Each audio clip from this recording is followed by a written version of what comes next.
ಜನ್ಮೌಷಧಿ ಮಂತ್ರತಪಃ ಸಮಾಧಿಜಸಿದ್ಧಯಃ. ಕೈವಲ್ಯಪಾದ ಇದು.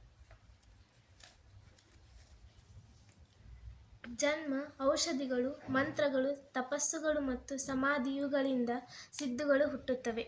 ಜೀವನವು ದೇಹವನ್ನು ಪ್ರವೇಶಿಸಿದ ಕೂಡಲೇ ಜನ್ಮ ಸಿದ್ಧಿಯಾಗುವುದು. ಅಸುರರೇ ಮುಂತಾದವರ ಮನೆಗಳನ್ನು ಪ್ರವೇಶಿಸಿ ರಸಾಯನವನ್ನು ಕುಡಿಯುವುದು ಔಷಧ ಸಿದ್ಧಿ. ಆಕಾಶಗಮನವೇ ಮೊದಲಾದ ಅಣಿಮಾದಿಗಳ ಲಾಭವು ಮಂತ್ರಸಿದ್ಧಿ. ಸಂಕಲ್ಪ ಸಿದ್ಧಿಯು ಕಾಮರೂಪಿಯಾಗಿ ಎಲ್ಲೆಲ್ಲಿಯೂ ಬಯಸಿದಂತೆ ಸಂಚರಿಸುವುದು ತಪಸ್ಸಿನಿಂದ ಬರುತ್ತದೆ.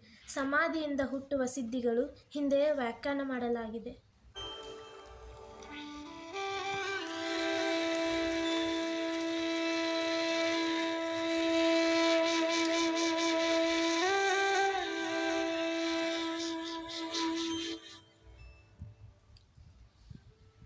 ತತ್ರ ಕಾರ್ಯೇಂದ್ರಿಯಾಣಾಂ ಅನ್ಯಜಾತಿ ಪರಿಣಾಮತಾನಾಂ ಜಾತ್ಯಂತರ ಪರಿಣಾಮಃ ಪ್ರಕೃತ್ಯಾ ಪೂರಾತ್.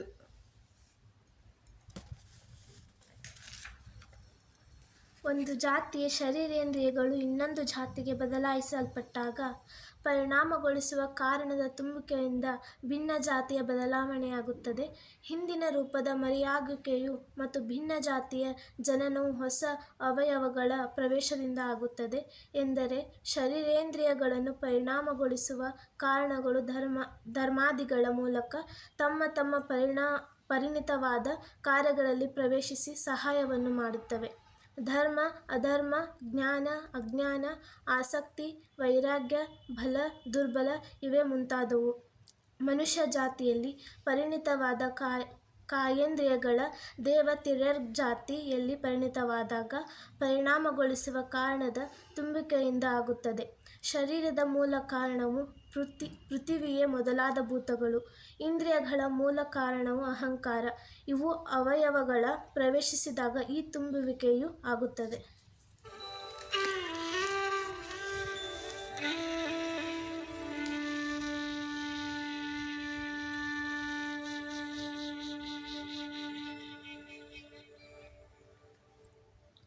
ನಿಮಿತ್ತಮ ಪ್ರಯೋಜಕಂ ಪ್ರಕೃತೀನಾಂ ವರ್ಣಭೇದಸ್ತು ತತಃ ಕ್ಷೇತ್ರಿಯಕವತ್.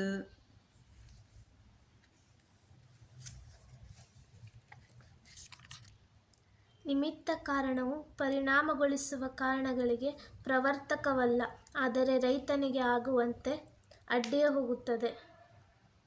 ನಿಜವಾದ ಧರ್ಮವೇ ಮೊದಲಾದ ನಿಮಿತ್ತ ಕಾರಣಗಳು ಪರಿಣಾಮಗೊಳಿಸುವ ಕಾರಣಗಳಿಗೆ ಪ್ರವರ್ತಕವಲ್ಲ, ಏಕೆಂದರೆ ಕಾರ್ಯವು ಕಾರಣವನ್ನು ಪ್ರವರ್ತಿಸುವುದಿಲ್ಲ.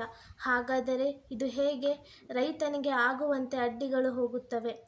ರೈತನು ಒಂದು ಗದ್ದೆಯಿಂದ ಇನ್ನೊಂದು ಗದ್ದೆಗೆ ನೀರನ್ನು ಬಿಡುವಾಗ ಮೊದಲನೆಯ ಗದ್ದೆಯ ನೀರು ಸಮವಾದ ಅಥವಾ ಕೆಳಗಿನ ಮಟ್ಟದಲ್ಲಿರುವಾಗ ಅಥವಾ ಇನ್ನೂ ಕೆಳಮಟ್ಟದಲ್ಲಿರುವಾಗ ಅವನು ಕೈಗಳಿಂದ ನೀರನ್ನು ಹಾಯಿಸುವುದಿಲ್ಲ. ಅವನು ಎರಡು ಗದ್ದೆಗಳ ಮಧ್ಯದಲ್ಲಿರುವ ತೂಬನ್ನು ಒಡೆಯುತ್ತಾನೆ. ಅನಂತರ ನೀರು ಒಂದು ಗದ್ದೆಯಿಂದ ಇನ್ನೊಂದು ಗದ್ದೆಗೆ ತಾನಾಗಿ ಹರಿದು ಭೂಮಿಯನ್ನು ತೋಯಿಸುತ್ತದೆ. ಹೀಗೆಯೇ ಧರ್ಮವು ಅಧರ್ಮವನ್ನು ಮುರಿಯುತ್ತದೆ, ಎಂದರೆ ಪರಿಣಾಮಗೊಳಿಸುವ ಕಾರಣಗಳ ಆವರಣವನ್ನು ತೆಗೆದುಹಾಕುತ್ತದೆ. ಇವು ಆದಾಗ ಈ ಪರಿಣಾಮಗೊಳಿಸುವ ಕಾರಣಗಳು ತಮ್ಮ ತಮ್ಮ ವಿಚಾರಗಳನ್ನು ಹೊಂದುತ್ತವೆ. ಅಥವಾ ರೈತನು ತೂಬನ್ನು ಒಡೆದಾಗ ನೀರನ್ನು ಹಾಯಿಸದಿದ್ದರೆ, ಭೂಮಿಯ ರಸವನ್ನು ಧಾನ್ಯದ ಮೂಲಗಳಿಗೆ ಕೊಂಡೊಯ್ಯದಿದ್ದರೆ ಅವನೇನು ಮಾಡುತ್ತಾನೆ? ಉದ್ದಿನ ಅಥವಾ ಗೋಧಿಯ ಅಥವಾ ಶಾಮಕವೇ ಮುಂತಾದ ಸಸ್ಯಗಳ ಬೇರುಗಳನ್ನು ತೆಗೆಯುತ್ತಾನೆ. ಇವನ್ನು ತೆಗೆದರೆ ರಸಗಳು ಧಾನ್ಯದ ಬೇರುಗಳಿಗೆ ಹೋಗುತ್ತವೆ. ಇದೇ ರೀತಿ ಶುದ್ಧಿಗೂ ಅಶುದ್ಧಿಗೂ ಇರುವ ವಿರೋಧದಿಂದ ಧರ್ಮವು ಅಧರ್ಮವನ್ನು ನಿವೃತ್ತಗೊಳಿಸುತ್ತದೆ. ಆದರೆ ಧರ್ಮವು ಪರಿಣಾಮಗೊಳಿಸುವ ಕಾರಣಗಳಿಗೆ ಕಾರಣವಾಗುವುದಿಲ್ಲ. ಇದ್ದರೆ ನಂದೀಶ್ವರರೇ ಮೊದಲಾದವರು ಉದಾಹರಣೆಯಾಗಿರುತ್ತಾರೆ. ಇದಕ್ಕೆ ವಿರುದ್ಧವಾಗಿರುವುದು ಕೂಡ ನಿಜ. ಅಧರ್ಮವು ಧರ್ಮವನ್ನು ದೂರಗೊಳಿಸುತ್ತದೆ. ಇದರ ಫಲ ಅಶುದ್ಧವಾದ ಪರಿಣಾಮ ನಹುಷನು ಅಜಗರವಾಗುವುದು ಇದಕ್ಕೆ ಉದಾಹರಣೆ.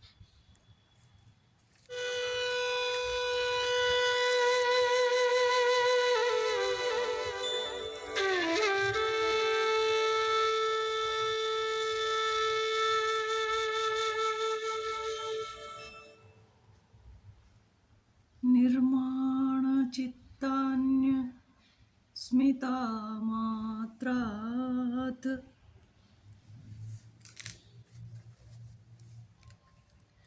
ಯೋಗಿಯು ತನಗೆ ಅನೇಕ ಚಿತ್ತಗಳನ್ನು ನಿರ್ಮಿಸಿಕೊಂಡಾಗ ಆ ಶರೀರಗಳಲ್ಲಿ ಒಂದೇ ಮನಸ್ಸಿದೆಯೋ ಅಥವಾ ಬೇರೆ ಬೇರೆ ಮನಸ್ಸುಗಳಿವೆಯೋ? ನಿರ್ಮಿಸಲ್ಪಟ್ಟ ಚಿತ್ರಗಳು ಅಹಂಕಾರ ಮಾತ್ರದಿಂದಲೇ ಆಗುತ್ತವೆ. ಯೋಗಿಯು ಚಿತ್ತಕ್ಕೆ ಕಾರಣವಾದ ಅಹಂಕಾರವನ್ನು ತೆಗೆದುಕೊಂಡು ಚಿತ್ತಗಳನ್ನು ನಿರ್ಮಿಸುತ್ತಾನೆ. ಹೀಗೆ ಪ್ರತಿ ಶರೀರವು ಚಿತ್ತದಿಂದ ಕೂಡಿರುತ್ತದೆ.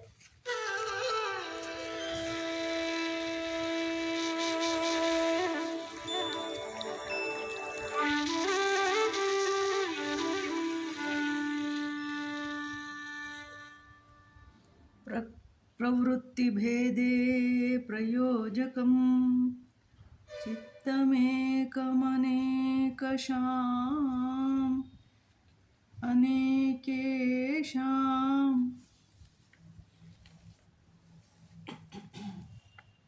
ಕ್ರಿಯೆಗಳು ವೈವಿಧ್ಯವಾದರೂ ಅನೇಕ ಚಿತ್ತಗಳನ್ನು ಪ್ರಚೋದಿಸುವ ಚಿತ್ತವು ಒಂದೇ ಒಂದು. ವಿವಿಧವಾದ ಚಿತ್ತಗಳ ಕ್ರಿಯೆಗಳು ಒಂದೇ ಚಿತ್ತದ ಅಭಿಪ್ರಾಯವನ್ನು ಹೇಗೆ ಅನುಸರಿಸುತ್ತವೆ? ಯೋಗಿಯು ಸರ್ವ ಚಿತ್ತಗಳ ಕ್ರಿಯೆಗಳನ್ನು ಪ್ರಚೋದಿಸುವ ಒಂದೇ ಚಿತ್ತವನ್ನು ನಿರ್ಮಿಸುತ್ತಾನೆ. ಆದುದರಿಂದ ಕ್ರಿಯೆಗಳಿಗೆ ವೈವಿಧ್ಯವಿದೆ. ಈಶ್ವರನು ಒಬ್ಬನೇ ಆಗಿದ್ದರೂ ಅವನು ಅನೇಕನಾಗುತ್ತಾನೆ, ಅನೇಕನಾಗಿದ್ದು ಒಬ್ಬನೇ ಆಗುತ್ತಾನೆ. ಅವನಿಂದ ಮನಸ್ಸಿನ ಭೇದಗಳು ಹುಟ್ಟುತ್ತವೆ. ಯೋಗೀಶ್ವರರು ತಮ್ಮ ಶರೀರಗಳನ್ನು ಒಂದಾಗಿ, ಎರಡಾಗಿ, ಮೂರಾಗಿ ಅಥವಾ ಬಹುವಾಗಿ ಮಾಡಬಹುದು ಮತ್ತು ಮಾಡಿದ್ದನ್ನು ನಾಶ ಮಾಡಬಹುದು. ಅವರು ಕೆಲವು ಶರೀರಗಳಿಂದ ವಿಷಯಗಳನ್ನು ಅನುಭವಿಸಬಹುದು ಮತ್ತು ಇತರ ಶರೀರಗಳಿಂದ ಉಗ್ರವಾದ ತಪಸ್ಸನ್ನು ಮಾಡಬಹುದು. ಸೂರ್ಯನು ತನ್ನ ರಶ್ಮಿಗಳನ್ನು ಎಳೆದುಕೊಳ್ಳುವಂತೆ ಯೋಗಿಯು ತನ್ನ ಶರೀರಗಳನ್ನು ಉಪಸಂಹರಿಸಬಹುದು.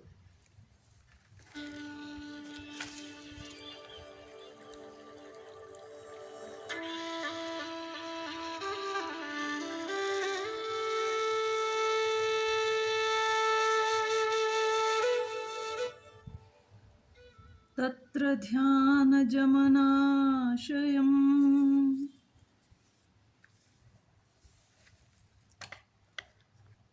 ಯಾವುದು ಸಮಾಧಿಯಿಂದ ಹುಟ್ಟಿದೆಯೋ ಅದು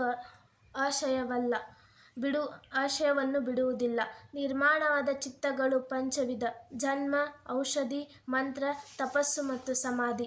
ಇವುಗಳಿಂದ ಸಿದ್ಧಿಗಳು ಹುಟ್ಟುತ್ತವೆ. ಅವುಗಳಲ್ಲಿ ಯಾವುದು ಸಮಾಧಿಯಿಂದ ಉಂಟಾಗಿದೆಯೋ ಅದು ಆಶಯವನ್ನು ಬಿಡುವುದಿಲ್ಲ, ಎಂದರೆ ಅದಕ್ಕೆ ರಾಗಾದಿ ಪ್ರವೃತ್ತಿಗೆ ಆಶಯವಾಗುವುದಿಲ್ಲ. ಅದೇ ಕಾರಣದಿಂದಲೇ ಅದು ಪುಣ್ಯಾಪುಣ್ಯಗಳಿಗೆ ಸಂಬಂಧಿಸಿಲ್ಲ, ಏಕೆಂದರೆ ಯೋಗಿಗೆ ಕ್ಲೇಶಗಳು ಕ್ಷೀಣವಾಗಿವೆ, ಇತರರಿಗೆ ಕರ್ಮದ ಆಶಯವೂ ಇರುತ್ತದೆ.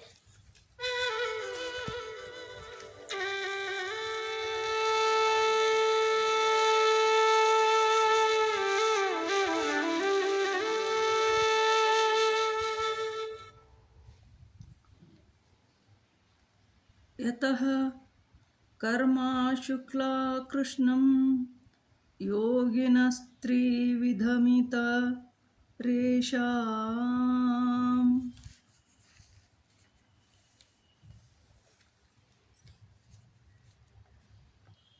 ಯೋಗಿಗಳ ಕರ್ಮವು ಶುಕ್ಲವೂ ಅಲ್ಲ, ಕೃಷ್ಣವೂ ಅಲ್ಲ.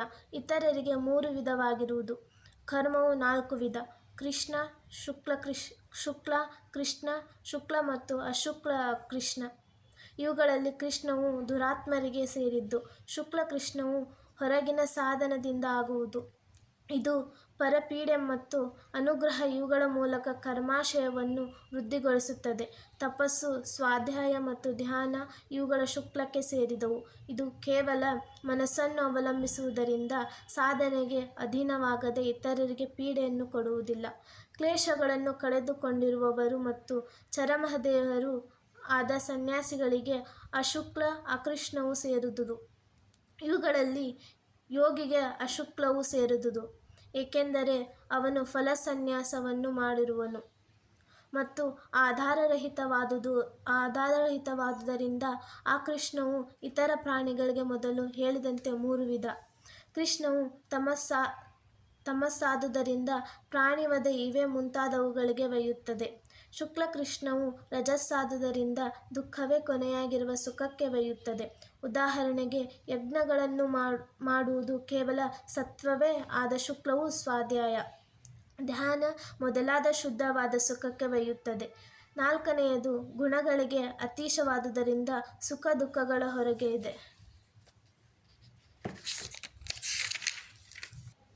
ಇವನು ಪುಣ್ಯ ಕರ್ಮಗಳ ಕಾರ್ಯದಿಂದಲೂ ಸಂಕುವುದಿಲ್ಲ, ಏಕೆಂದರೆ ಅವನು ಪುಣ್ಯ ಕಾರ್ಯದ ಫಲವನ್ನು ಬಿಟ್ಟಿರುತ್ತಾನೆ.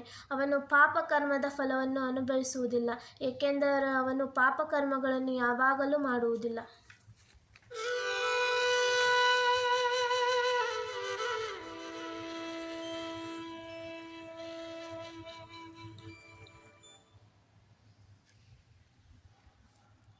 ತತ್ರಸ್ಥ ದ್ವಿಪಾಕಾನುಗುಣನಾ ನಾಮೇವ ವಿವ್ಯಕ್ತಿರ್ವಾಸನಾನಾಂ.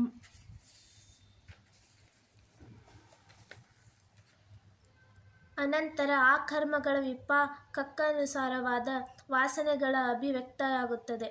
ಅನಂತರ ಎಂದರೆ 3 ವಿಧವಾದ ಕರ್ಮದಿಂದ ಆ ಕರ್ಮಗಳ ವಿಪಾಕಕ್ಕನುಸಾರವಾಗಿ, ಎಂದರೆ ಒಂದು ವಿಶಿಷ್ಟ ಕರ್ಮದ ವಿಪಾಕಕ್ಕೆ ಅನುಗುಣವಾಗಿ ವಾಸನೆಗಳ ಅಭಿವ್ಯಕ್ತಿ, ಎಂದರೆ ಕರ್ಮ ವಿಪಾಕಕ್ಕೆ ಅನುಗುಣವಾದವುಗಳು.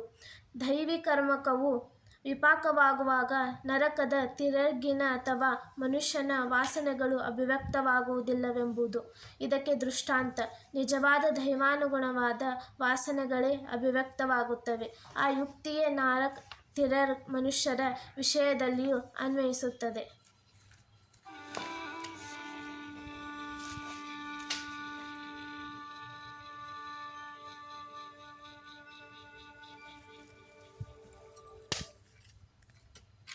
ಜಾತಿ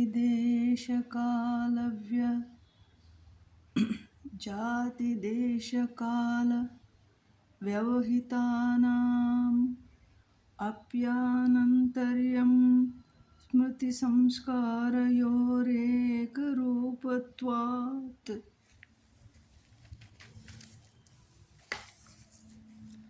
ಜಾತಿ ದೇಶ ಕಾಲಗಳಿಂದ ಬೇರ್ಪಡಿಸಿದ್ದರೂ ಶ್ರುತಿ ಮತ್ತು ಸಂಸ್ಕಾರಗಳು ಏಕರೂಪವಾಗಿರುವುದರಿಂದ ವಿಚ್ಛಿನ್ನತೆ ಇಲ್ಲದೆ ಸಂಬಂಧವಿರುತ್ತದೆ.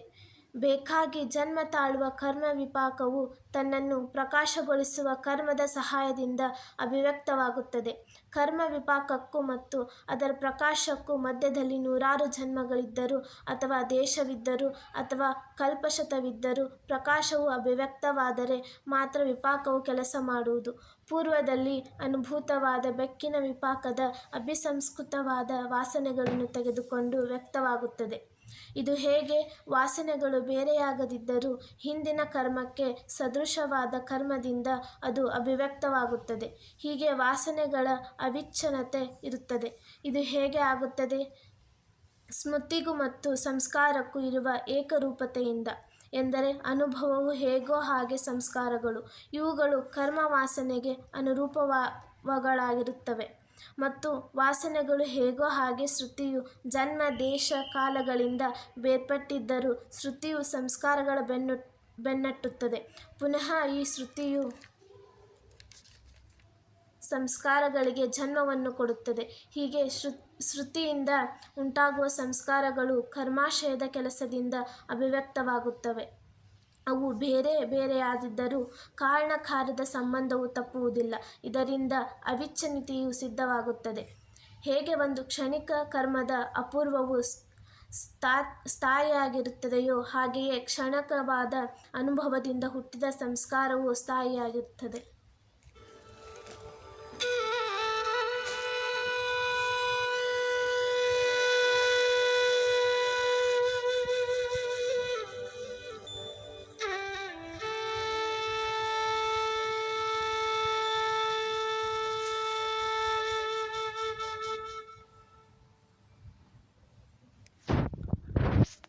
ತಾಸಾಮನಾದಿತ್ವಂ ಚಾಶಿಷೋ ನಿತ್ಯತ್ವಾತ್. ಮತ್ತು ಆಶೆಗಳು ನಿತ್ಯವಾಗಿರುವುದರಿಂದ ಅವುಗಳು ಅನಾದಿ. ಆಶೆಗಳು ನಿತ್ಯವಾಗಿರುವುದರಿಂದ ವಾಸನೆಗಳು ಅನಾದಿಯಾಗಿರುತ್ತವೆ.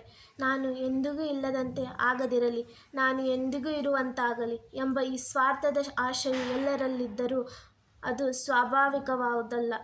ಅದು ಏಕೆ? ಮರಣ ಧರ್ಮದ ಅನುಭವವಿಲ್ಲದ ಈಗ ತಾನೇ ಹುಟ್ಟಿದ ಜಂತುವಿಗೆ ದ್ವೇಷ ಮತ್ತು ದುಃಖ ಇವುಗಳ ಶ್ರುತಿನಿಮಿತ್ತವಾದ ಮರಣತ್ರಾಸವು ಹೇಗಾಗುತ್ತದೆ? ಮತ್ತು ಸ್ವಾಭಾವಿಕ ವಸ್ತುವಿಗೆ ನಿಮಿತ್ತ ಕಾರಣವು ಬೇಕಾಗಿಲ್ಲ. ಆದುದರಿಂದ ಅನಾದಿ ವಾಸನೆಗಳಿಗೆ ಕಟ್ಟಲ್ಪಟ್ಟ ಚಿತ್ತವು ನಿಮಿತ್ತವಶದಿಂದ ಆ ವಾಸನೆಗಳನ್ನೇ ಹೊಂದಿ ಪುರುಷನಿಗೆ ಅನುಭವಗಳನ್ನು ಕೊಡುತ್ತದೆ. ಘಡಿಗೆಯಲ್ಲಿರುವ ಪ್ರದೀಪವು ಸಂಕುಚಿಸುತ್ತದೆ. ಅದೇ ದೀಪವನ್ನು ಜ್ರಾಸಾದಲ್ಲಿ ಇಟ್ಟರೆ ವಿಕಾಸವಾಗುತ್ತದೆ. ಹಾಗೆಯೇ ಚಿತ್ತವು ಶರೀರ ಪರಿಮಾಣದ ಆಕಾರ ಮಾತ್ರದಲ್ಲಿಯೇ ಇರುತ್ತದೆ. ಆದ ಕಾರಣ ಒಂದು ಶರೀರದ ಮೃತ್ಯುವಾದ ಮೇಲೆ ಮತ್ತು ಇನ್ನೊಂದು ಶರೀರದ ಜನ್ಮವಾಗುವ ತನಕ ಒಂದು ಅಂತರವಿರುತ್ತದೆ. ಹೀಗೆ ಚಿತ್ತವು ಒಂದು ಶರೀರದಿಂದ ಇನ್ನೊಂದು ಶರೀರಕ್ಕೆ ಹೋಗುತ್ತದೆ ಎಂದು ಕೆಲವರು ಸಿದ್ಧಾಂತಕ್ಕೆ ಬಂದಿರುತ್ತಾರೆ. ಆಚಾರ್ಯ ಪ್ರಕಾರ ಚಿತ್ತವು ಸರ್ವವ್ಯಾಪಕವಾಗಿರುವುದು, ಆದರೆ ಅದರ ವೃತ್ತಿಗೆ ಸಂಕೋಚ ವಿಕಾಸಗಳುಂಟು. ಈ ಧರ್ಮವೇ ಮೊದಲಾದ ನಿಮಿತ್ತಗಳನ್ನು ಅವಲಂಬಿಸಿದೆ. ನಿಮಿತ್ತವು ಎರಡು ವಿಧ, ಬಾಹ್ಯ ಮತ್ತು ಆಧ್ಯಾತ್ಮಿಕ. ಬಾಹ್ಯವು ಶರೀರಾದಿ ಸಾಧನಗಳನ್ನು ಅಪೇಕ್ಷಿಸುತ್ತದೆ. ಉದಾಹರಣೆಗೆ ಸ್ತುತಿ, ದಾನ ಮತ್ತು ಅಭಿವಾದನ ಮುಂತಾದವು. ಚಿತ್ತಕ್ಕೆ ಮಾತ್ರ ಅಧೀನವಾದ್ದು ಆಧ್ಯಾತ್ಮಿಕ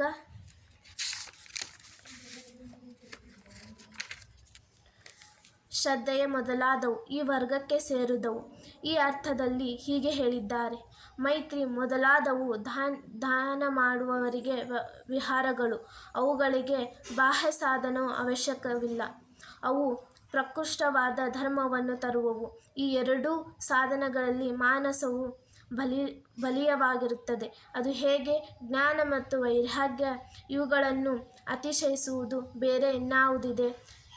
ಯಾವನು ಚಿತ್ತಬಲವಿಲ್ಲದೆ ಕೇವಲ ಶಾರೀರಿಕ ಕರ್ಮದಿಂದಲೇ ದಂಡಕಾರಣ್ಯವನ್ನು ಶೂನ್ಯವನ್ನಾಗಿ ಮಾಡುವನು ಅಥವಾ ಅಗಸ್ತ್ಯನಂತೆ ಸಮುದ್ರವನ್ನು ಕುಡಿಯುವನು? ಯಾವ ಕರ್ಮದ ವಿಪಾಕವು ಸಿದ್ಧವಾಗಿರುತ್ತದೆಯೋ ಆ ನಿಮಿತ್ತ ದೀಪದ ಹಾಗೆ ಮನಸ್ಸು ಕೂಡ ತನ್ನ ಆಧಾರವಾದ ಬೆಕ್ಕಿನ ಅಥವಾ ಆನೆಯ ಶರೀರದಲ್ಲಿ ಸಂಕುಚಿಸುತ್ತದೆ ಅಥವಾ ವಿಕಾಸವಾಗುತ್ತದೆ. ಹೀಗೆ ಮನಸ್ಸು ಶರೀರದ ಪರಿಮಾಣಕ್ಕೆ ಹೊಂದಿಕೊಂಡಿರುತ್ತದೆ. ಈ ತತ್ವವು ಕಣಾದರ ಅಣು ಸಿದ್ಧಾಂತಕ್ಕಿಂತ ತೀರ ಭಿನ್ನವಾಗಿರುತ್ತದೆ. ಇವರ ತತ್ವದ ಪ್ರಕಾರ ಲಯಕಾಲದಲ್ಲಿ ಒಂದು ಸೂಕ್ಷ್ಮ ಶರೀರದಲ್ಲಿದ್ದು ಅದೇ ಆಕಾರವನ್ನು ಹೊಂದಿರುತ್ತದೆ. ಇಂಥ ಸೂಕ್ಷ್ಮ ಶರೀರಕ್ಕೆ ಕಟ್ಟು ಬಿದ್ದಿರುವ ಮನಸ್ಸು ಮುಂದಿನ ಯುಗದಲ್ಲಿ ಜನ್ಮವನ್ನು ಹೊಂದುವುದು. ಇವರ ತತ್ವದ ಪ್ರಕಾರ ಶರೀರದ ಪರಿಮಾಣವನ್ನು ಅನುಸರಿಸುವುದರಿಂದ 2 ಜನ್ಮಗಳ ಅಂತರದಲ್ಲಿ ಮನಸ್ಸಿನ ಅಸ್ತಿತ್ವವು ಸಿದ್ಧವಾಗುತ್ತದೆ. ಪತಂಜಲಿಯ ಪ್ರಕಾರ ಮನಸ್ಸು ಸರ್ವವ್ಯಾಪಕವಾಗಿದ್ದು ಈ ತೊಂದರೆಗಳನ್ನೆಲ್ಲ ಎದುರಿಸಬಹುದು.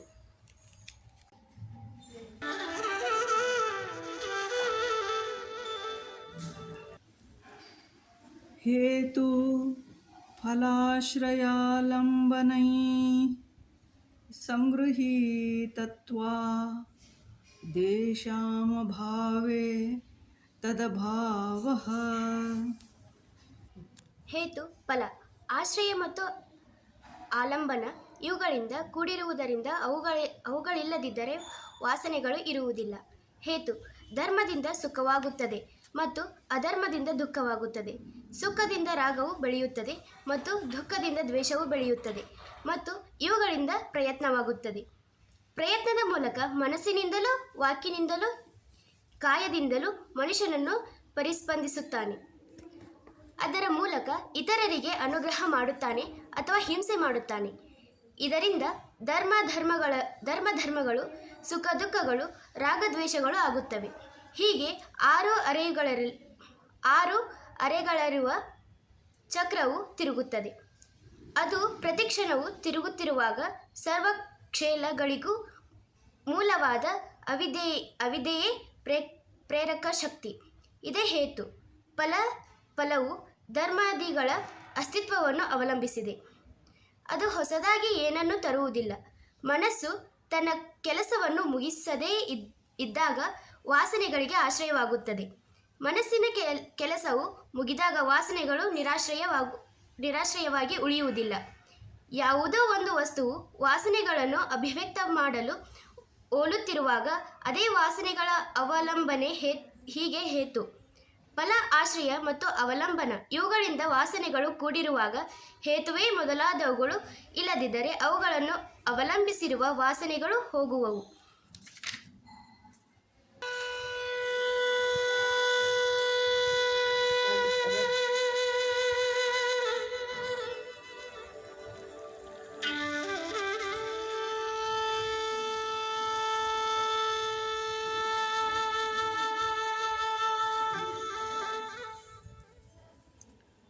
ಅತೀತಾನಾಗತಂ ಸ್ವರೂಪತೋ ಸ್ತ್ಯದ್ವದ್ಭೇದಾಧರ್ಮ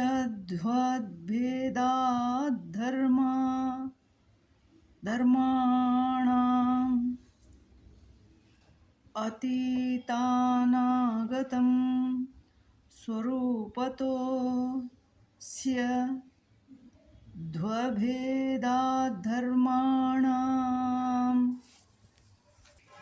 ಆಸತ್ತಿನಲ್ಲಿ ಅಸ್ತಿತ್ವಕ್ಕೆ ಸಂಬಂಧವಿಲ್ಲ, ಸತ್ತಿಗೆ ವಿನಾಶವಿಲ್ಲ. ಹೀಗಿರುವಾಗ ವಾಸನೆಗಳು ದ್ರವ್ಯವಾದುದರಿಂದ ಹೀಗೆ ಅಸ್ತಿತ್ವಕ್ಕೆ ಬರಲಾರದು. ಭೂತ ಭವಿಷ್ಯಗಳೆರಡು ಸ್ವರೂಪದಿಂದ ಇರುತ್ತವೆ, ಏಕೆಂದರೆ ಕಾಲ ಪ್ರಭೇದಗಳು ಧರ್ಮಗಳಿಗೆ ಸೇರಿವೆ. ಭಾಷ್ಯ: ವ್ಯಕ್ತಿತ್ವಕ್ಕೆ ಬರದೇ ಇವುಗಳು ಭವಿಷ್ಯವು, ಆಗಲೇ ಕಳೆದು ಹೋಗಿರುವ ಭೂತವು, ಸ್ವವ್ಯಾಪಾರದಲ್ಲಿ ತೊಡಗಿರುವ ವರ್ತಮಾನವು, ಈ ಮೂರು ಕೂಡ ಜ್ಞಾನಕ್ಕೆ ವಿಷಯವಾಗಿವೆ.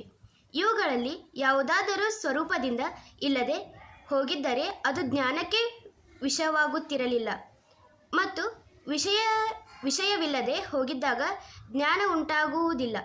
ಆದುದರಿಂದ ಭೂತ ಭವಿಷ್ಯತ್ತುಗಳು ಅವುಗಳ ಸ್ವರೂಪದಲ್ಲಿ ಇರುತ್ತವೆ, ಮತ್ತು ಅನುಭವದ ಅಥವಾ ಕೈವಲ್ಯದ ಕರ್ಮಫಲವು ವ್ಯಕ್ತವಾಗುತ್ತಿದ್ದಾಗ ಆ ಕರ್ಮಕ್ಕೆ ಸ್ಥಿತಿ ಇಲ್ಲದಿದ್ದರೆ ಯಾವ ಕುಶಲನು ಆಯಾ ಉದ್ದೇಶಕ್ಕಾಗಿ ಮಾಡುವ ಕರ್ಮವನ್ನು ಮಾಡುತ್ತಿರಲಿಲ್ಲ. ಯಾವ ಕಾರಣವು ಫಲವನ್ನು ವ್ಯಕ್ತ ಮಾಡುವುದೋ ಅದು ಸುಪ್ತಾವ್ಯವಸ್ಥೆಯಲ್ಲಿಯೇ ಇರುತ್ತದೆ. ಇಲ್ಲದಿರುವುದನ್ನು ಉತ್ಪಾದನೆ ಮಾಡುವುದಿಲ್ಲ.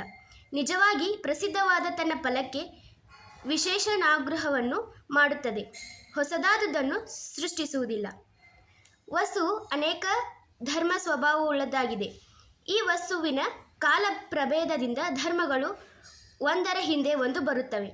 ಭೂತ ಅಥವಾ ಭವಿಷ್ಯವು ದ್ರವ್ಯದಲ್ಲಿರುವುದಿಲ್ಲ, ವರ್ತಮಾನವೇ ವಿಶೇಷ ರೂಪದಿಂದ ವ್ಯಕ್ತವಾಗುತ್ತದೆ. ಅದು ಹೇಗೆ? ಇನ್ನು ವ್ಯಕ್ತವಾಗದೇ ಇರುವ ಭವಿಷ್ಯವು ಒಂದು ವಿಶೇಷ ರೂಪದಲ್ಲಿ ಇರುತ್ತದೆ. ಆಗಲೇ ಕಳೆದು ಹೋದ ಭೂತವು ಒಂದು ವಿಶೇಷ ರೂಪದಲ್ಲಿರುತ್ತದೆ. ವರ್ತಮಾನ ಸ್ಥಿತಿಯೇ ಆ ಕಾಲದ ಸ್ವರೂಪದಿಂದ ಅಭಿವ್ಯಕ್ತವಾಗಿರುತ್ತದೆ. ಭೂತದ ಮತ್ತು ಭವಿಷ್ಯದ ಅಭಿವ್ಯಕ್ತಿಯು ಆಗ ಇರುವುದಿಲ್ಲ. ಆದರೆ ಒಂದು ಕಾಲ ಪ್ರಭೇದವು ಇದ್ದಾಗ ಇನ್ನೂ ಎರಡು ಕಾಲ ಪ್ರಭೇದಗಳು ವಸ್ತುವಿನೊಂದಿಗೆ ಸಮನ್ವಯವಾಗುತ್ತವೆ.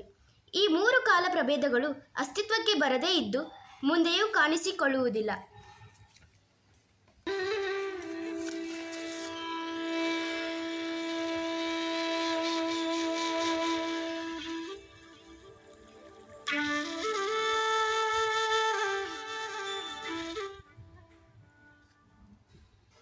ते व्यक्तसूक्ष्मा गुणात्मानः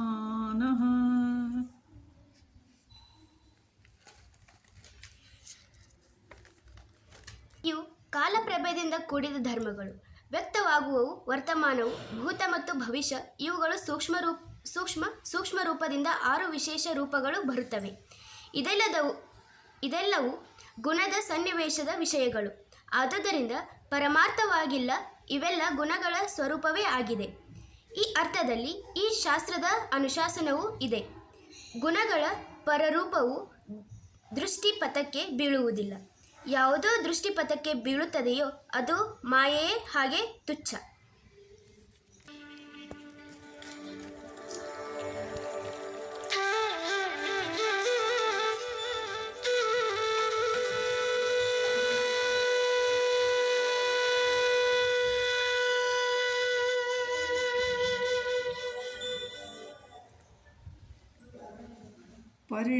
ಪರಿಣಾಮೈಕತ್ವಾ ದ್ವಸ್ತು ತತ್ವಂ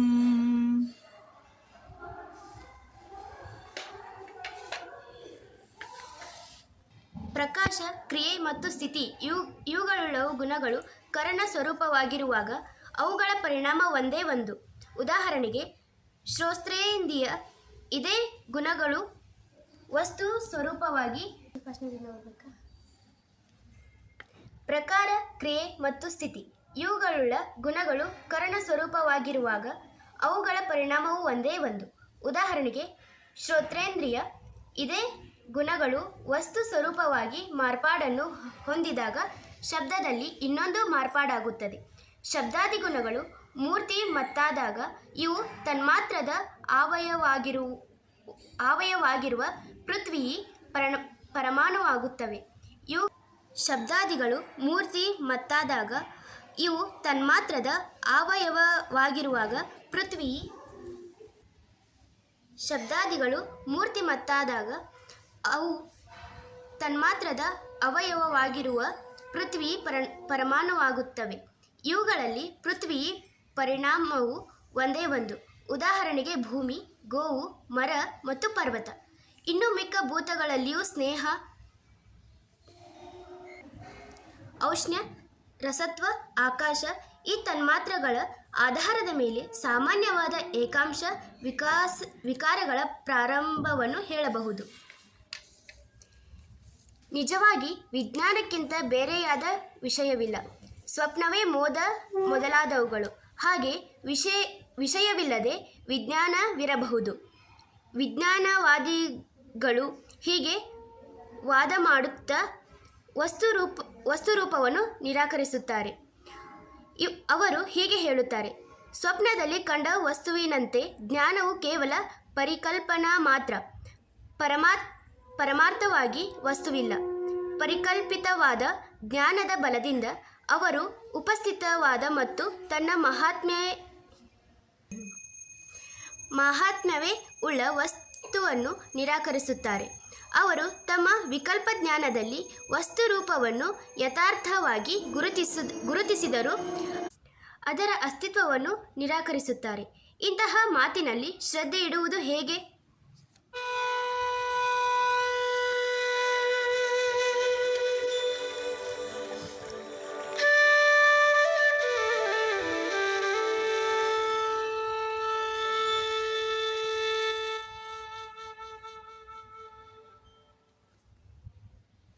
वस्तु साम्ये चित्तभेदात् योर्विभक्तः संथाः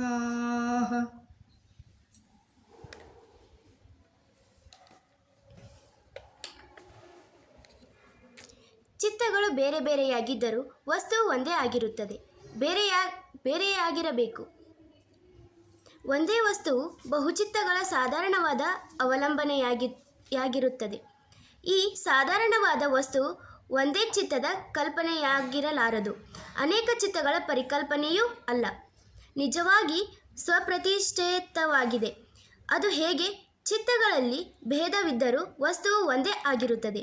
ವಸ್ತುವು ಒಂದೇ ಆಗಿದ್ದರೂ ಚಿತ್ತವು ಧರ್ಮದ ಪ್ರಭಾವಕ್ಕೆ ಒಳಗಾಗಿದ್ದರೆ ಸುಖಜ್ಞಾನವನ್ನು, ಅಧರ್ಮದ ಪ್ರಭಾವಕ್ಕೆ ಒಳಗಾಗಿದ್ದರೆ ದುಃಖಜ್ಞಾನವನ್ನು, ಅವಿದ್ಯೆಯ ಪ್ರಭಾವಕ್ಕೆ ಒಳಗಾಗಿದ್ದರೆ ಮೂಢಜ್ಞಾನವನ್ನು,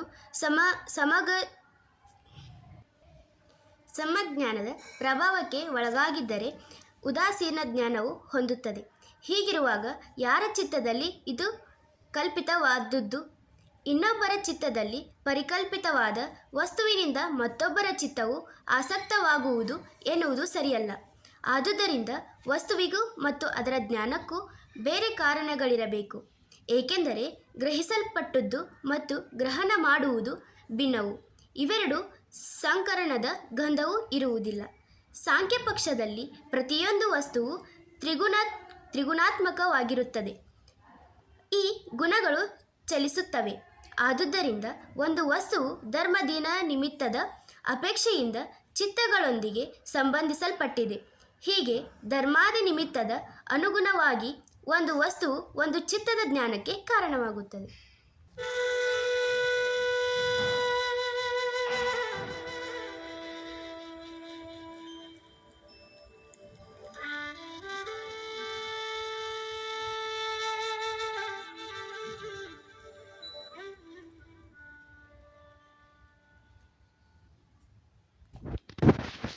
ನ ಚೈಕಚಿತ್ತತಂತ್ರಂ ವಸ್ತು ತದಪ್ರಮಾಣಕಂ ತದಾ ಕಿಂ ಸ್ಯಾತ್.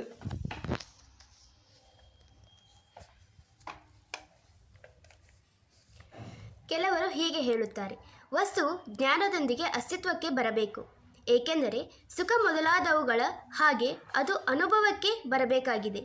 ಈ ವಾದದ ದ್ವಾರ ವಿಷಯದ ಸಾಧಾರಣತ್ವವನ್ನು ನಿರಾಕರಿಸುತ್ತಾರೆ ಮತ್ತು ಪೂರ್ವೋತ್ತರ ಕ್ಷಣಗಳಲ್ಲಿ ವಸ್ತು ರೂಪವನ್ನು ನಿರಾಕರಿಸುತ್ತಾರೆ. ವಸ್ತುವು ಒಂದೇ ಚಿತ್ತವನ್ನು ಅವಲಂಬಿಸಿಲ್ಲ, ಏಕೆಂದರೆ ಅದನ್ನು ತಿಳಿದುಕೊಳ್ಳಲು ಪ್ರಮಾಣವಿರದಾಗ ಏನಾಗುತ್ತದೆ? ವಸ್ತುವು ಒಂದೇ ಚಿತ್ತವನ್ನು ಅವಲಂಬಿಸಿದ್ದರೆ ಆಗ ಚಿತ್ತವು ಅಡಗಿರುವಾಗ ಅಥವಾ ನಿರುದ್ಧವಾಗಿರುವಾಗ ವಸ್ತು ರೂಪವನ್ನು ತಿಳಿದುಕೊಳ್ಳಲು ಚಿತ್ತಕ್ಕೆ ಆಗುವುದಿಲ್ಲ. ಆ ವಸ್ತುವನ್ನು ತಿಳಿದುಕೊಳ್ಳಲು ಇನ್ನೂ ಯಾವ ಚಿತ್ತಕ್ಕೂ ಆಗುವುದಿಲ್ಲ. ಹೀಗೆ ಅದನ್ನು ತಿಳಿದುಕೊಳ್ಳಲು ಯಾವ ಪ್ರಮಾಣವೂ ಇರುವುದಿಲ್ಲ. ಹೀಗಿರುವಾಗ ವಸ್ತುವು ಹೇಗಿರುತ್ತದೆ? ಚಿತ್ತವು ನಿರುದ್ಧವಾಗದೆ ಇರುವಾಗ ವಸ್ತುವು ಚಿತ್ತದೊಂದಿಗೆ ಸಂಬಂಧಿಸಿರುವಾಗ ಯಾವುದರಿಂದ ಉತ್ಪತ್ತಿಯಾದಿತ್ತು? ಇದು ಅಲ್ಲದೆ ವಸ್ತುವಿನ ಕೆಲವು ಭಾಗಗಳು ಚಿತ್ತದಲ್ಲಿ ಕಾಣದೇ ಇರಬಹುದು. ಹೀಗಿರುವಾಗ ಪೃಷ್ಠವು ಮತ್ತು ಉದಾರವು ಕಾಣದೇ ಇರಬಹುದು. ಆದುದರಿಂದ ವಸ್ತುವು ಸ್ವತಂತ್ರವಾಗಿದೆ, ಸರ್ವಪುರುಷ ಸಾಧಾರಣವಾಗಿದೆ. ಸ್ವತಂತ್ರವಾದ ಚಿತ್ತಗಳು ಕೂಡ ಪ್ರತಿ ಪುರುಷನಿಗೂ ಭಿನ್ನವಾಗಿ ಕೆಲಸ ಮಾಡುತ್ತವೆ. ಸಂಬಂಧದಿಂದ ಪುರುಷನ ಅನುಭವವು ವೇದ್ಯವಾಗುತ್ತದೆ.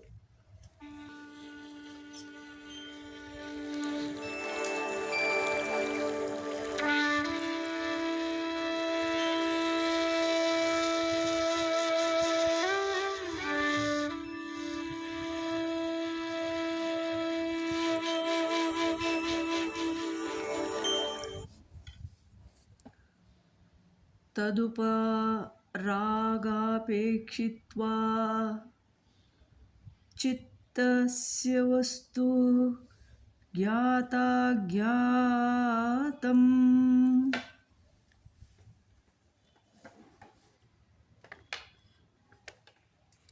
ಚಿತ್ತದ ಬಣ್ಣ ಕೊಡುವುದರಿಂದ ವಸ್ತುವು ಜ್ಞಾನವಾಗುತ್ತದೆ ಅಥವಾ ಅಜ್ಞಾನವಾಗುತ್ತದೆ.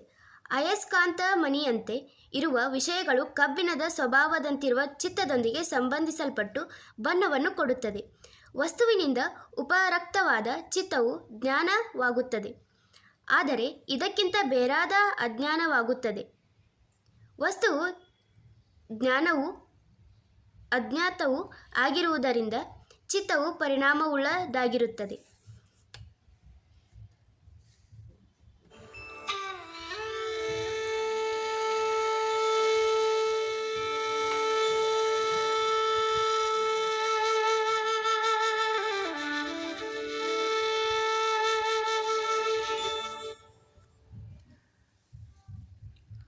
ಅಯಸ್ಕಾಂತ ಮಣಿಯಂತೆ ವಸ್ತುವು ಜಡವಾದುದು, ಆದರೆ ಕಬ್ಬಿಣದಂತಿರುವ ಮನಸ್ಸನ್ನು ಇಂದ್ರಿಯಗಳ ಮೂಲಕ ಅದು ಎಳೆದು ರಂಜಿಸುತ್ತದೆ, ಎಂದರೆ ತನ್ನ ಆಕಾರವನ್ನೇ ನಿರ್ಮಿಸುತ್ತದೆ.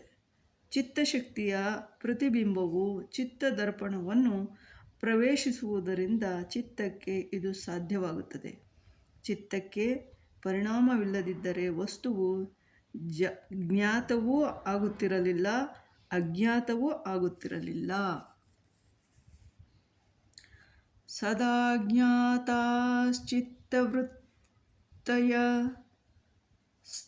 ಸ್ತಪ್ರಭೋ ಪುರುಷಸ್ಯ ಪರಿಣಾಮಿತ್ವಾತ್.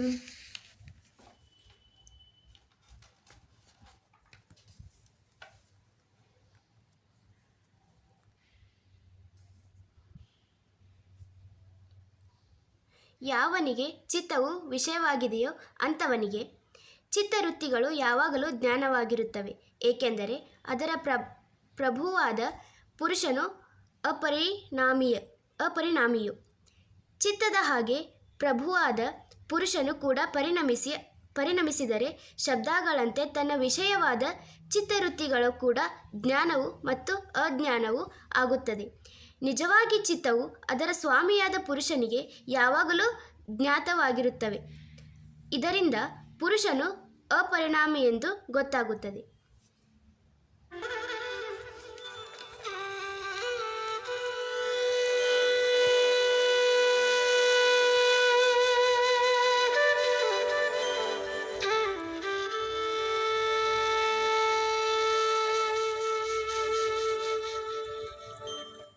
ನ ತತ್ಸ್ವಭಾಸಂ ದೃಶ್ಯತ್ವಾತ್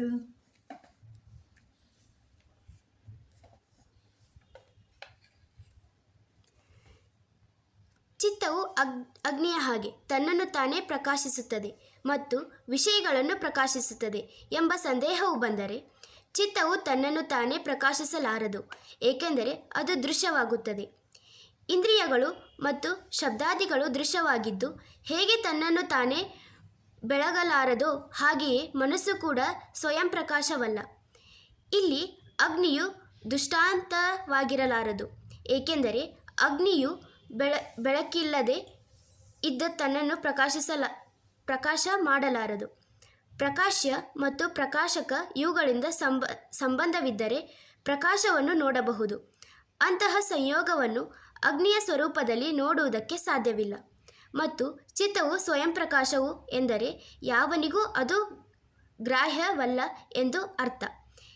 ಹೇಗೆ ಆಕಾಶವು ತನ್ನಲ್ಲಿ ತಾನೇ ಪ್ರತಿಷ್ಠಿತವಾಗಿದೆ ಎಂದರೆ ಇನ್ನಾವುದರಿಂದಲೂ ಪ್ರತಿಷ್ಠಿತವಲ್ಲ ಎಂದರ್ಥ. ಸ್ವಬುದ್ಧಿ ಪ್ರಚಾರದ ಜ್ಞಾನದಿಂದಲೇ ಪ್ರಾಣಿಗಳ ಪ್ರವೃತ್ತಿಯು ಹೀಗೆ ಕಂಡುಬರುತ್ತದೆ.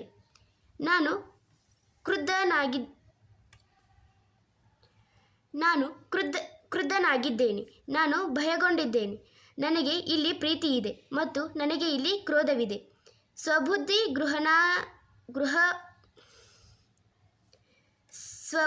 ಗೃಹಣವಾಗದೆ ಇದ್ದರೆ ಅದು ಯುಕ್ತವಾಗಿರುತ್ತಿರಲಿಲ್ಲ. ಪ್ರತಿಯೊಂದು ಕ್ರಿಯೆಯು ಕೃತ್ಯ, ಕರಣ ಮತ್ತು ಕರ್ಮ ಇವುಗಳ ಸಂಬಂಧದಿಂದ ಆಗಿವೆ. ಉದಾಹರಣೆಗೆ ಚೈತ್ರನಿಗೂ ಅಗ್ನಿಗೂ ಮತ್ತು ಅಕ್ಕಿಗೂ ಇರುವ ಸಂಬಂಧದಿಂದ ಪಾಕವಾಗುತ್ತದೆ. ಆತ್ಮನ ಮೂಲಕ ಚಿತ್ತಕ್ಕೆ ಗ್ರಹಣವಿಲ್ಲ ಎಂಬ ವಾದಕ್ಕೆ ಇದರ ಉತ್ತರವಾಗಿದೆ.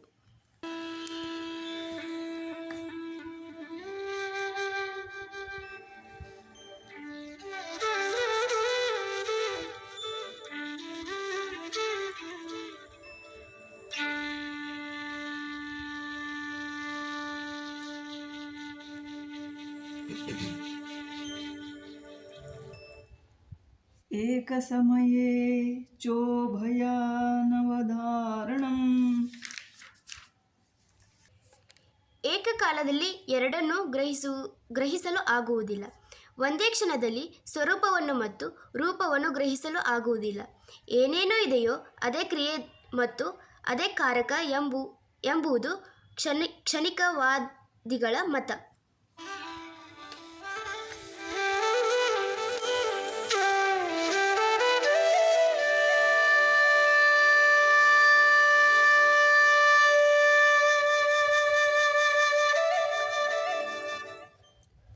ಚಿತ್ತಾಂತರದೃಶ್ಯೇ ರತಿಪ್ರಸಂಗಃ ಸ್ಮೃತಿಸಂಕರ್ಷಶ್ಚ. ಚಿತ್ತವು ತನ್ನ ಸ್ವಭಾವದಿಂದಲೇ ನಿರುದ್ಧವಾದಾಗ ಸಮೀಪದಲ್ಲೇ ಇರುವ ಇನ್ನೊಂದು ಬುದ್ಧಿಯಿಂದ ಗ್ರಹಿಸಲ್ಪಡುತ್ತದೆ ಎಂಬ ಮತಕ್ಕೆ, ಒಂದು ಚಿತ್ತವು ಇನ್ನೊಂದು ಚಿತ್ತಕ್ಕೆ ವಿಷಯವಾಗಿದ್ದರೆ ಬುದ್ಧಿಯಿಂದ ಬುದ್ಧಿಗೆ ಹೋಗಬೇಕಾಗುವ ಅತಿ ಪ್ರಸಂಗವಾಗುತ್ತದೆ ಮತ್ತು ಸ್ಮೃತಿಯ ಸಂಕರವೂ ಆಗುತ್ತದೆ. ಒಂದು ಚಿತ್ತವು ಇನ್ನೊಂದು ಚಿತ್ತದಿಂದ ಗ್ರಹಿಸಿದರೆ ಯಾರಿಂದ ಬುದ್ಧಿಯು ಗ್ರಹಿಸಲ್ಪಡುತ್ತದೆ? ಏಕೆಂದರೆ ಇದು ಇನ್ನೊಂದು ರೀತಿಯಿಂದಲೂ ಗ್ರಹಿಸಲ್ಪಡುತ್ತದೆ, ಅದು ಮತ್ತೊಂದರಿಂದಲೂ ಗ್ರಹಿಸಲ್ಪಡುತ್ತದೆ. ಹೀಗೆ ಅತಿ ಪ್ರಸಂಗವಾಗುವುದು. ಇದಲ್ಲದೆ ಸ್ಮೃತಿಯು ಸಂಕುರವೂ ಆಗುವುದು, ಏಕೆಂದರೆ ಎಲ್ಲಿಯವರೆಗೆ ಬುದ್ಧಿಗಳು ಅನುಭವವಾಗುತ್ತವೆಯೋ ಅಲ್ಲಿಯವರೆಗೆ ಸ್ಮೃತಿಯು ಉಂಟಾಗುತ್ತದೆ. ಈ ಸಂಕರದಿಂದ ಪ್ರತಿಯೊಂದು ಸ್ಮೃತಿಯ ಗ್ರಹಿಕೆಯ ಅನಿಶ್ಚಿತವಾಗುತ್ತದೆ.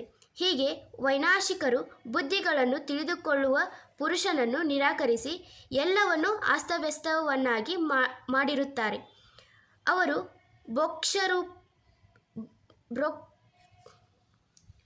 ಭೋಕ್ತೃ ಸ್ವರೂಪವನ್ನು ಕಲ್ಪಿಸುವಾಗ ನ್ಯಾಯವನ್ನು ಬಿಟ್ಟು ಬಿಡುತ್ತಾರೆ. ಕೆಲವರು ಭಾವವನ್ನೇ ಕಲ್ಪಿಸಿಕೊಂಡು ಅದು ಪಂಚಸ್ಕಂದಗಳನ್ನು ಬಿಟ್ಟು ಪುನರ್ಜನ್ಮವಾದಾಗ ಇತರ ಸ್ಕಂದಗಳನ್ನು ಧರಿಸುತ್ತಾರೆ. ಆದರೆ ಇವರು ಈ ಹೆದರುತ್ತಾರೆ. ಸ್ಕಂದಗಳಿಗೋಸ್ಕರ ಮಹಾವೈರಾಗ್ಯವನ್ನು ಉತ್ಪಾದಿಸಲು ಮತ್ತು ಅನುತ್ಪತ್ತಿಗೋಸ್ಕರ ಮತ್ತು ಪ್ರಶಾಂತಿಗಾಗಿ ನಾನು ಗುರುವಿನ ಸಮೀಪದಲ್ಲಿ ಬ್ರಹ್ಮಚರ್ಯವನ್ನು ಅಭ್ಯಾಸ ಮಾಡುತ್ತೇನೆ ಎಂದು ಹೇಳುವಾಗಲೇ ಈ ಭಾವದ ಅಸ್ತಿತ್ವವನ್ನೇ ನಿರಾಕರಿಸುತ್ತಾರೆ. ಆದರೆ ಸಾಂಖ್ಯಯೋಗ ದರ್ಶನಗಳು ಸ್ವಶಬ್ದಕ್ಕೆ ಚಿತ್ತದ ಭೋಕ್ತವು ಸ್ವಾಮಿಯು ಅದು ಪುರುಷನನ್ನೇ ಹೇಳುತ್ತದೆ. ರೂಪ, ವೇದನಾ, ಸಂಜ್ಞಾ, ಸಂಸ್ಕಾರ ಮತ್ತು ವಿಜ್ಞಾನ.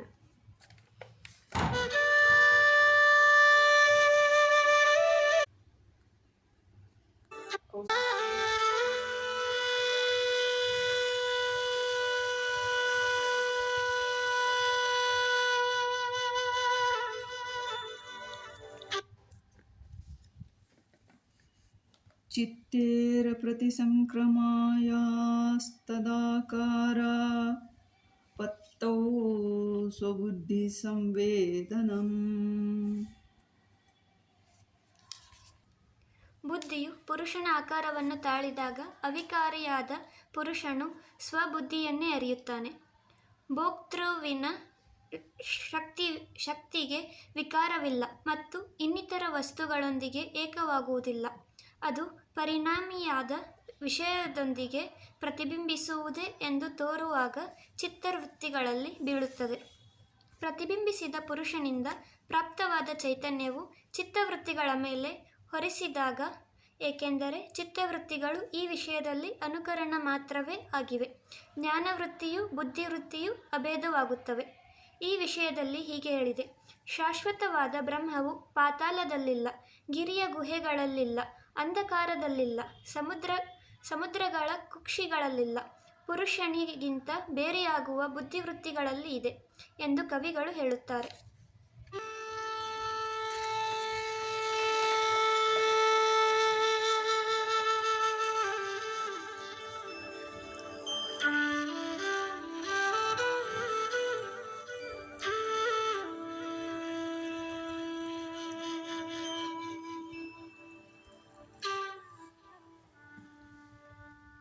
ದೃಷ್ಟ್ವಾ ದೃಶ್ಯೋಪಕರ್ತಂ ಚಿತ್ತಂ ಸರ್ವಾರ್ಥಂ.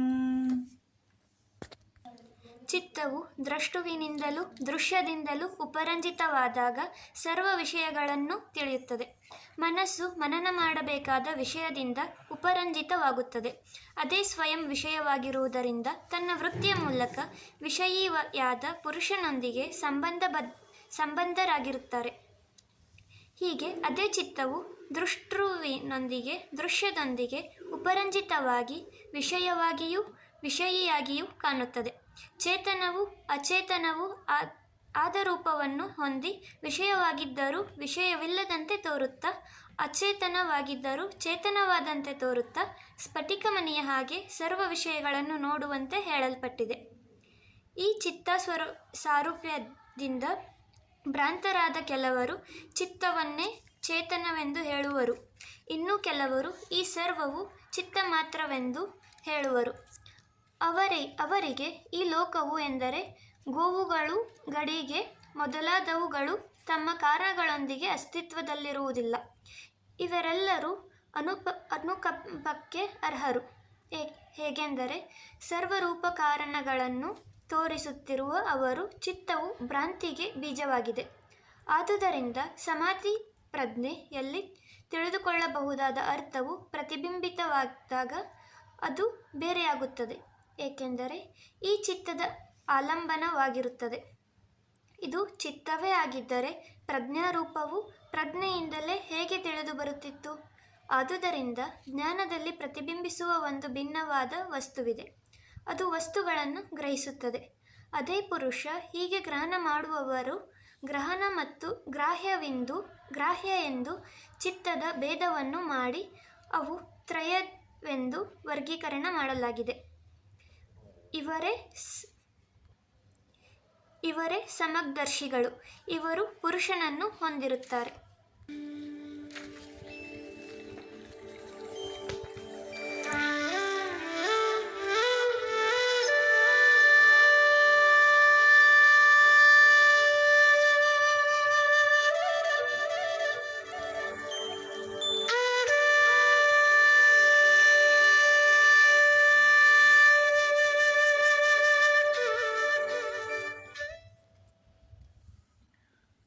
तद्सङ्ख्येयवासनाविश्चित्रमपि परार्थं संहत्यकारित्वात्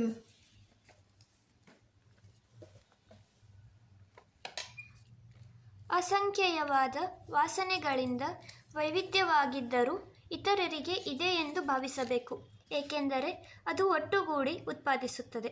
ಚಿತ್ತವು ಅಸಂಖ್ಯೇಯವಾದ ವಾಸನೆಗಳಿಂದ ವೈವಿಧ್ಯವಾಗಿದ್ದರೂ ಇತರರಿಗೆ ಇದೆ ಎಂದು ಭಾವಿಸಬೇಕು ಎಂದರೆ ಇತರರಿಗಾಗಿ ಅನುಭವವನ್ನು ಕೈವಲ್ಯವನ್ನು ತೋರುತ್ತದೆ, ಏಕೆಂದರೆ ಮನೆಯಂತೆ ಒಟ್ಟುಗೂಡಿ ಕೆಲಸ ಮಾಡುತ್ತದೆ. ಚಿತ್ತವು ಒಟ್ಟಿಗೆ ಕೆಲಸ ಮಾಡುವುದರಿಂದ ಎಂದಿಗೂ ಸ್ವಾರ್ಥಕ್ಕೆ ಇರುವುದಿಲ್ಲ. ಸುಖವನ್ನು ಕೊಡುವ ಚಿತ್ತವು ಸುಖಕ್ಕಲ್ಲ, ಜ್ಞಾನವು ಜ್ಞಾನಕ್ಕಾಗಿ ಇರುವುದಿಲ್ಲ. ಈ ಎರಡೂ ಇನ್ನೊಬ್ಬನ ಪ್ರಯೋಜನಕ್ಕಾಗಿ ಇದೆ. ಈ ಇನ್ನೊಬ್ಬನು ಪುರುಷನು, ಅವನ ಪ್ರಯೋಜನವು ಅನುಭವ ಮತ್ತು ಕೈವಲ್ಯ.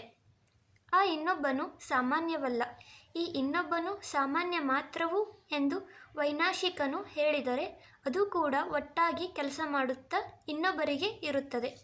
ವಿಶೇಷವಾದ ಇನ್ನೊಬ್ಬನೇ ಪುರುಷನು, ಅವನು ಒಟ್ಟುಗೂಡಿ ಕೆಲಸ ಮಾಡುವುದಿಲ್ಲ.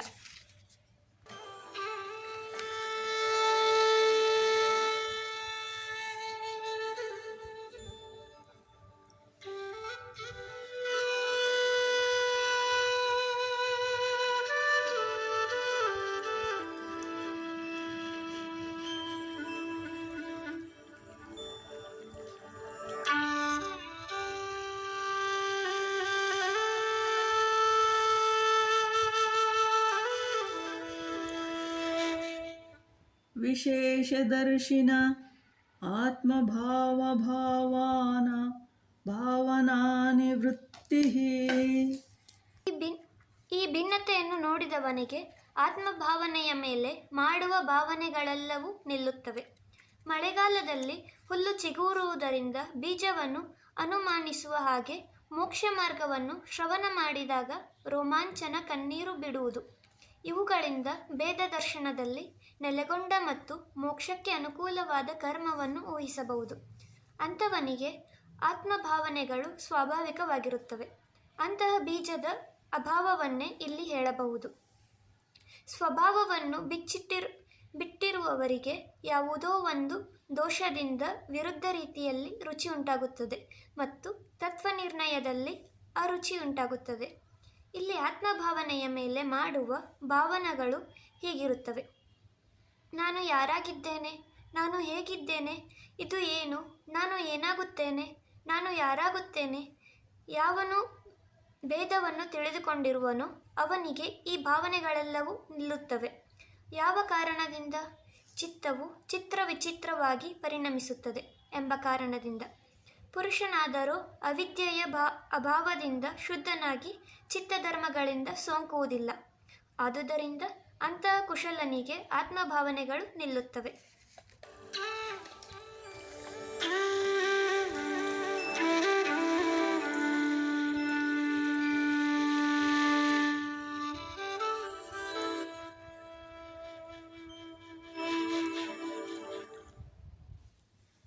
ತದಾ ವಿವೇಕನಿಮ್ನಂ ಕೈವಲ್ಯಪ್ರಭಾರಂ ಚಿತ್ತಂ.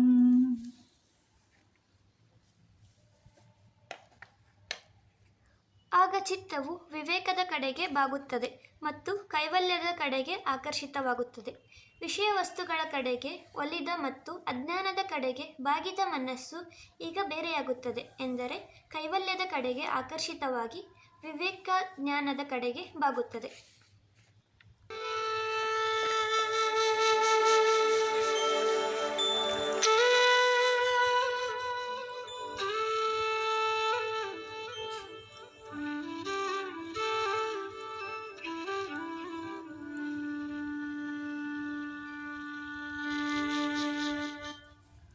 ತಚ್ಛಿದ್ರೇಷು ಪ್ರತ್ಯಯಾಂತರಾಣಿ ಸಂಸ್ಕಾರೇಭ್ಯಃ.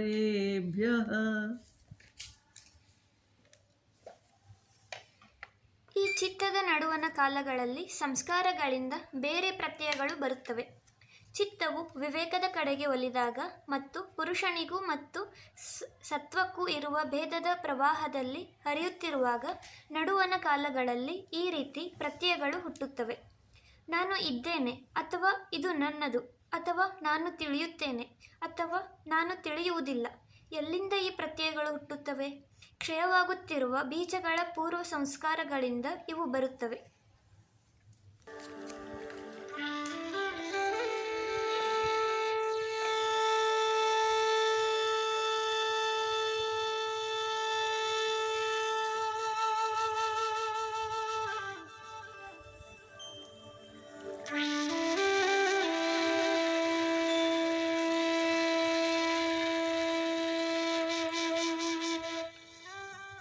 ಹಾನಮೇಷಾಂ ಕ್ಲೇಶವದುಕ್ತಂ.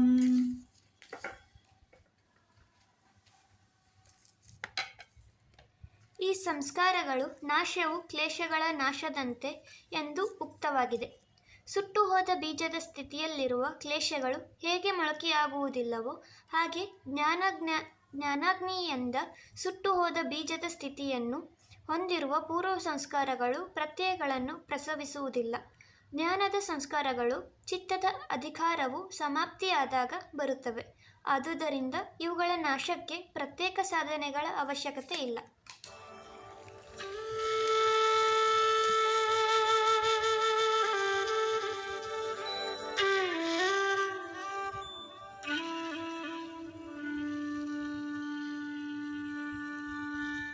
ಪ್ರಸಂಖ್ಯಾನೇ ಪ್ಯಕುಸುಮೇದಸ್ಯ ಸರ್ವಥಾ ವಿವೇಕ ಖ್ಯಾತೇರ್ಧರ್ಮರ್ ಮೇಘಃ ಸಮಾಧಿ.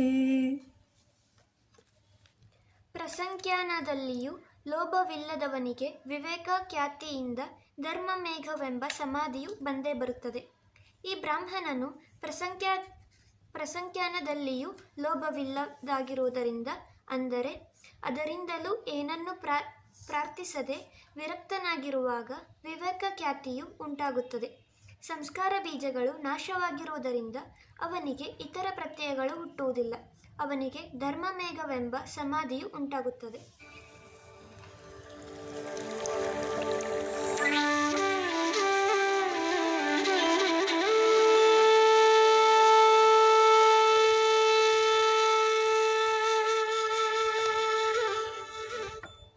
ತತಃ ಕ್ಲೇಶಕರ್ಮ ನಿವೃತ್ತಿಃ. ಅನಂತರ ಕ್ಲೇಶಗಳ ಕರ್ಮವು ನಿವೃತ್ತಿಯಾಗುತ್ತದೆ. ಧರ್ಮಮೇಘ ಎಂಬ ಸಮಾಧಿಯ ಲಾಭದಿಂದ ಅವಿದ್ಯೆಯೇ ಮೊದಲಾದ ಕ್ಲೇಶಗಳು ಸಮೂಲಾಗ್ರವಾಗಿ ನಾಶವಾಗುತ್ತವೆ. ಒಳ್ಳೆಯ ಮತ್ತು ಕೆಟ್ಟ ಕರ್ಮಾಶಯಗಳು ಕೂಡ ಸಮೂಲನಾಗಿ ನಾಶವಾಗುತ್ತವೆ. ಕ್ಲೇಶಗಳು ಕರ್ಮವು ಹೋದಾಗ ವಿದ್ವಾಂಸನು ವಿಮುಕ್ತನಾಗುತ್ತಾನೆ. ಅದು ಹೇಗೆ? ಏಕೆಂದರೆ ವಿಪರ್ಯಯವು ಭವಕ್ಕೆ ಕಾರಣವು.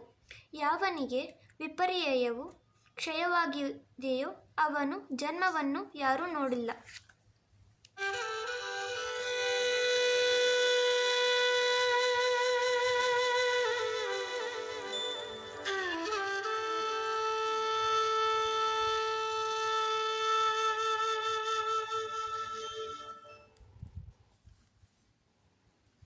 ಉತ್ಪತ್ತಿಯೂ ಇಲ್ಲದಿದ್ದಾಗ ಅನುತ್ಪತ್ತಿಯಿಂದ ಯಾವುದೂ ಸಂಭವಿಸುವುದಿಲ್ಲ.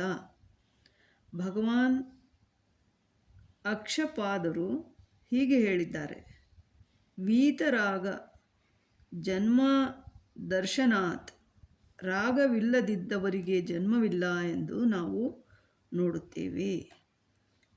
ತದಾ ಸರ್ವವರ್ಣ ಮಲಾಪೇತಸ್ಯ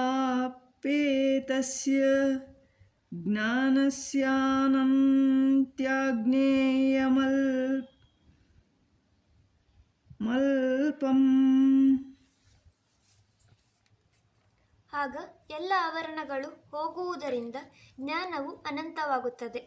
ಆಗ ತಿಳಿದುಕೊಳ್ಳಲು ಬೇಕಾದದ್ದು ಅಲ್ಪವಾಗಿರುತ್ತದೆ. ಎಲ್ಲ ಕ್ಲೇಶಕರ್ಮಗಳು ಆವರಣಗಳು ಹೋದ ಮೇಲೆ ಜ್ಞಾನವು ಅನಂತವಾಗುತ್ತದೆ. ತಮಸ್ಸಿನಿಂದ ಆವರಿಸಲ್ಪಟ್ಟ ಜ್ಞಾನದ ಸತ್ವವು ಒಮ್ಮೆ ರಜಸ್ಸಿನಿಂದ ಪ್ರವರ್ತಿತವಾದಾಗ ಅರಿಯಲು ಸಮರ್ಥವಾಗುತ್ತದೆ. ಯಾವಾಗ ಎಲ್ಲ ಆವರಣ ಮಲಗಳಿಂದ ಶುದ್ಧವಾಗುತ್ತದೆಯೋ ಆಗ ಅದು ಅನಂತವಾಗುತ್ತದೆ. ಜ್ಞಾನವು ಅನಂತವಾದಾಗ ಆಕಾಶದಲ್ಲಿರುವ ಮಿಂಚು ಹುಳುವಿನ ಹಾಗೆ ತಿಳಿಯಲು ಅಲ್ಪವಿರುತ್ತದೆ. ಈ ವಿಷಯದಲ್ಲಿ ಇದನ್ನು ಹೇಳಿರುತ್ತದೆ. ಒಬ್ಬ ಕುರುಡನು ಮಣಿಯನ್ನು ಕೊರೆಯುತ್ತಾನೆ, ಬೆರಳಿಲ್ಲದವನು ಅವುಗಳನ್ನು ಪೋಣಿಸುತ್ತಾನೆ, ಕಂಠವಿಲ್ಲದವನು ಅದನ್ನು ಧರಿಸುತ್ತಾನೆ ಮತ್ತು ಮೂಕನು ಅದನ್ನು ಪ್ರಶಂಸಿಸುತ್ತಾನೆ.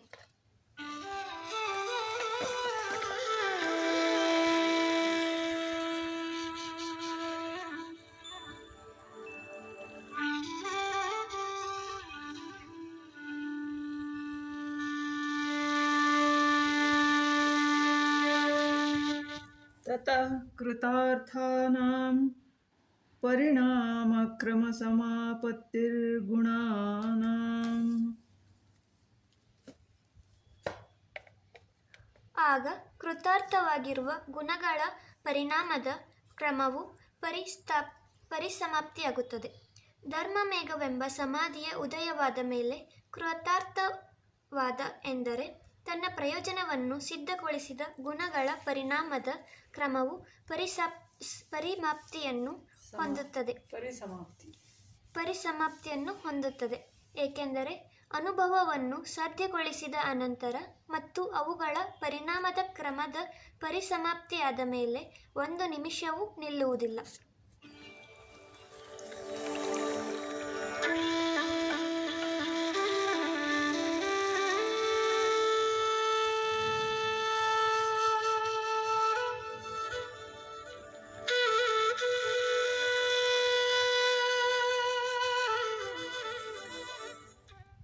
ಕ್ಷಣಪ್ರತಿಯೋಗಿ ಪರಿಣಾಮ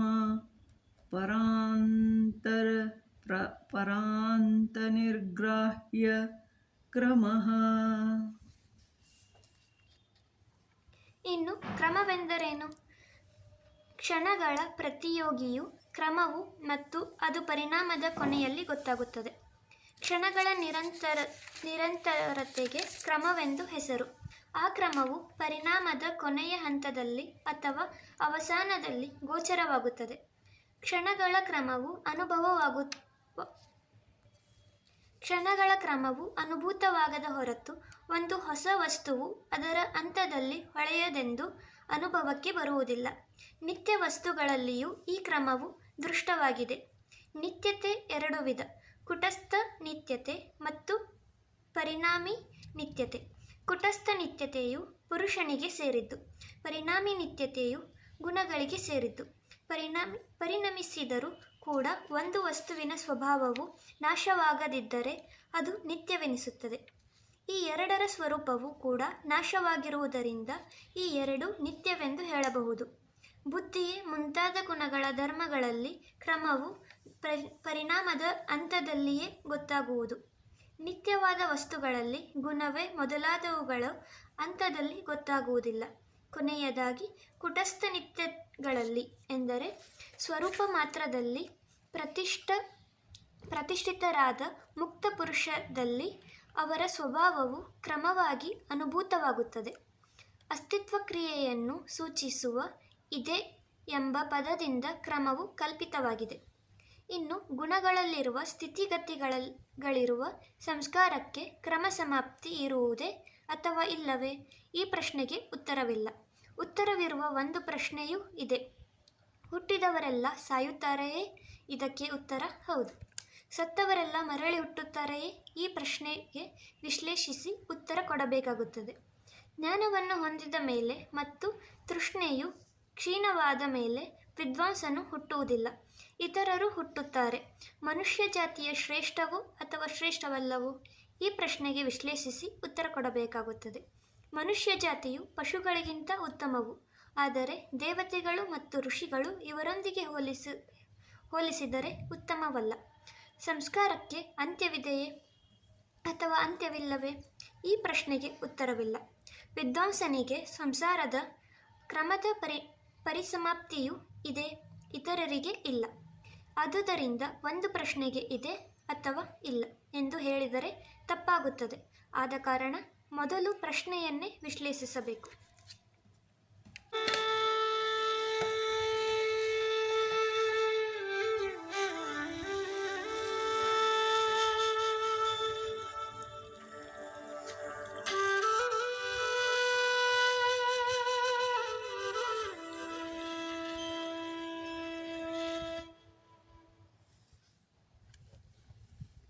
गुणाधिकारक्रमसमाप्तौ कैवल्यमुक्तं तत्स्वरूपमवधार्ययेत्. ಗುಣಗಳ ಕ್ರಮದ ಮೇಲೆ ಕೈವಲ್ಯವು ಆಗುತ್ತದೆಂದು ಹೇಳಿದ್ದಾಯಿತು. ಈಗ ಕೈವಲ್ಯದ ಸ್ವರೂಪವನ್ನು ಹೇಳುತ್ತಾರೆ. ಪುರುಷನಿಗೆ ಮಾಡುವ ಪ್ರಯೋಜನವು ಶೂನ್ಯವಾದಾಗ ಗುಣಗಳು ತಮ್ಮ ಕಾರಣಗಳಲ್ಲೇ ಲಯವಾಗುವವು.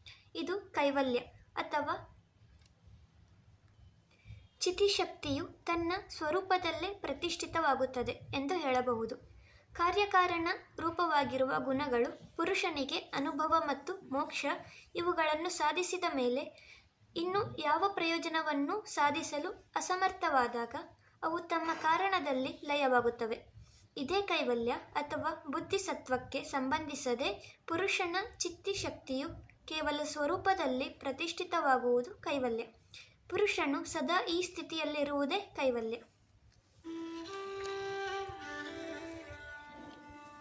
ಇಲ್ಲಿಗೆ ಕೈವಲ್ಯ ಪಾದವು ಮುಕ್ತಾಯವಾಯಿತು.